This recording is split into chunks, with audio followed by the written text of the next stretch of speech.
Hello বন্ধুরা, কেমন আছেন? চলে এলাম আরও একটি নতুন ভিডিও নিয়ে।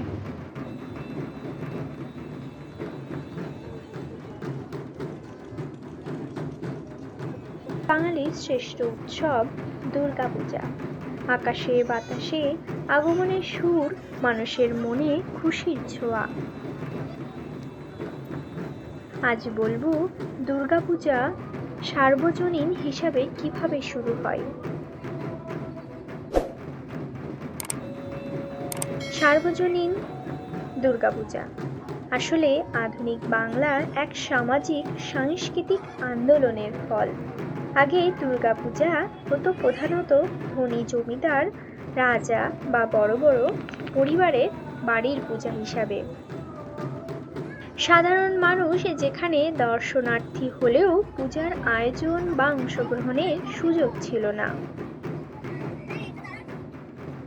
সার্বজনীন দুর্গাপূজাকে আগে বারোয়ারি দুর্গাপূজা বলা হতো।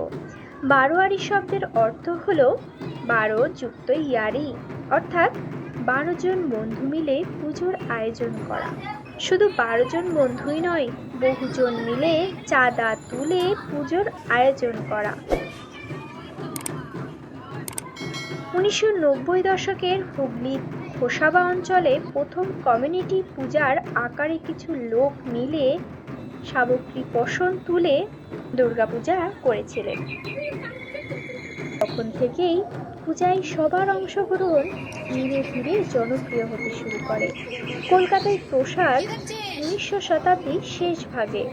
ব্রিটিশ আমলে কলকাতায় বাংলার নবজাগরণ, শিক্ষিত মধ্যবিত্ত সমাজ ও বাঙালি যুবকদের মিলিত প্রচেষ্টায় দুর্গাপূজার নতুন রূপ পায়।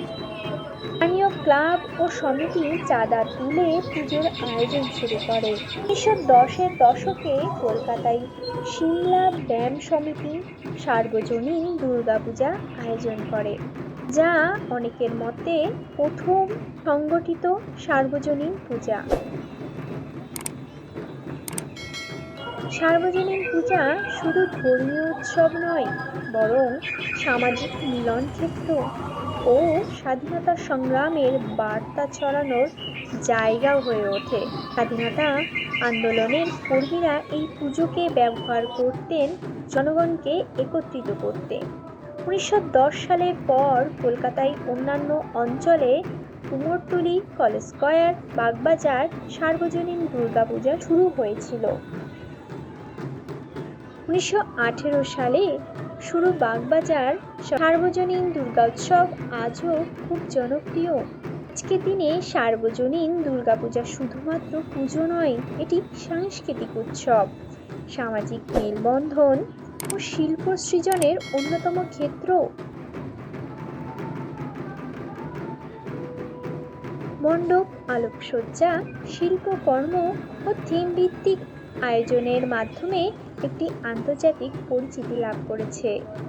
দুর্গাপূজা মূলত দেবী দুর্গার আরাধনা, মহিষাসুর বধের মধ্যে দিয়ে শুভ শক্তির জয়, অশুভ শক্তির বিনাশের প্রতীক।